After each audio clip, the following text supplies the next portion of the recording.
the moment I stopped chasing the 3D started chasing me. Here's what I mean. I used to be the girl that would constantly send text messages or like be robotic affirming and then checking my phone every 5 minutes to see if it worked, right? Or asking and not posting, but commenting on videos, asking, like, I'm doing all of these techniques, but he's still not here.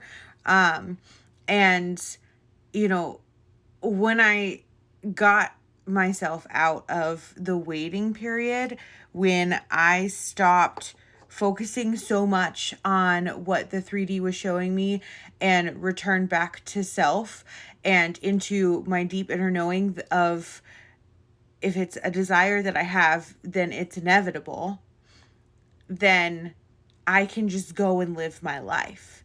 I don't have to wait around for anyone or anything to go and have a good time.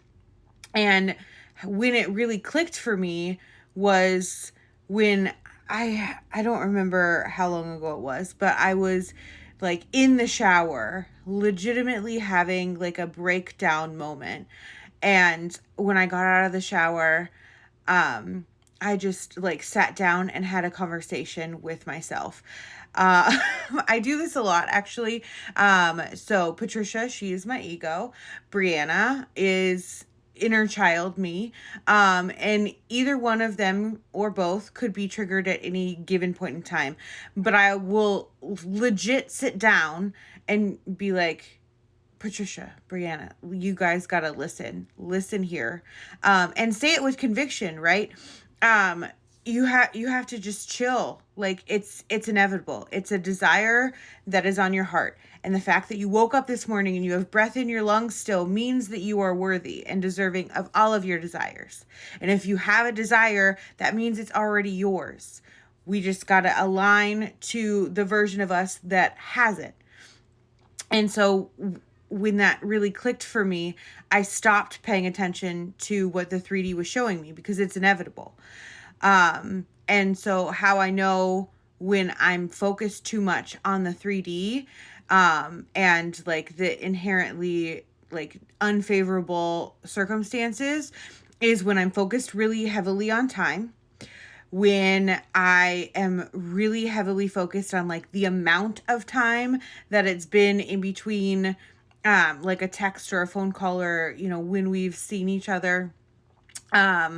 Also to like when I feel like I am constantly observing things about my specific person, like I'll see his car, or his name will pop up, or all these angel numbers will be following me.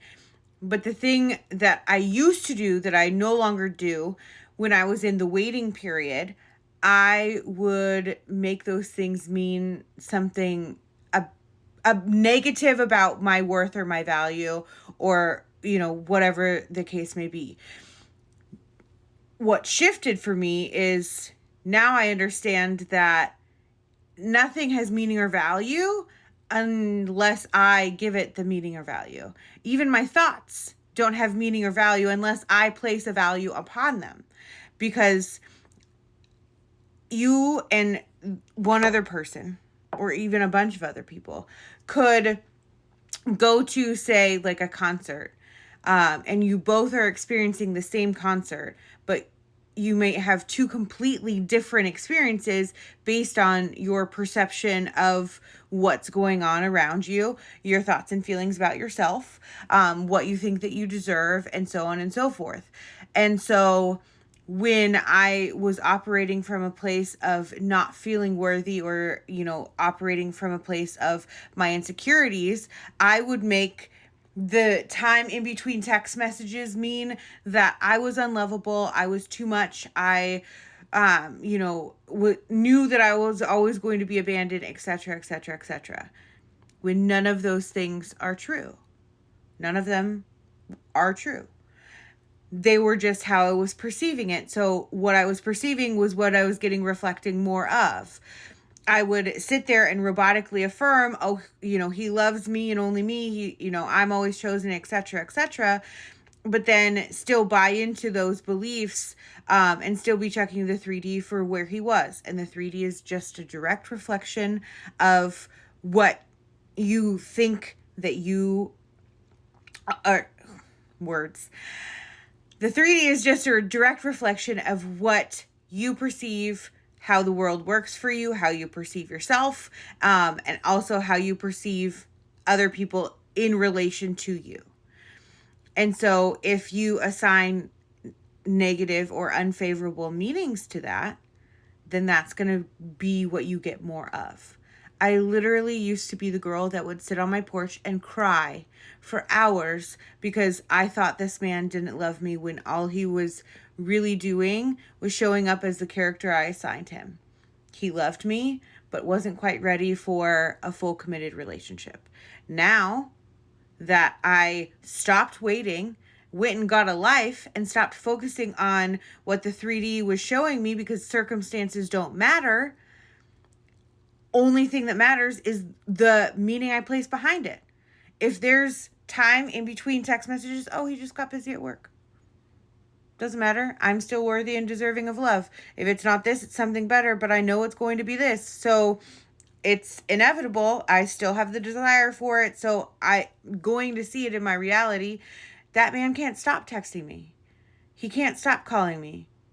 He wants nothing more than to spend as much time with me as possible and fits me into every second that he can in his day, because I also know and believe that having hobbies and things outside of your relationship is something that I desire for myself as well as for my partner.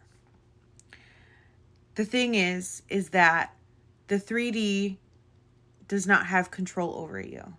You are in charge of your 3D. You are the operant power. What you say goes.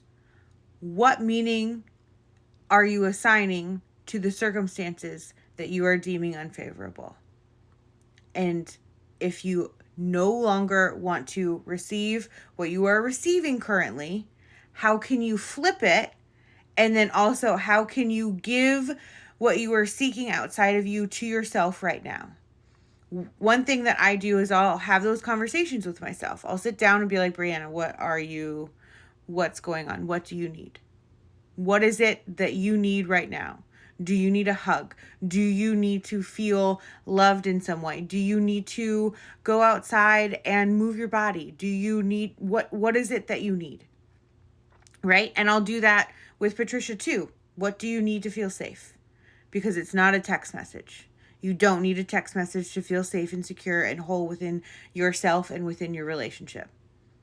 It's what that text message will bring you and what feelings are associated with what it will bring you, which is the same thing.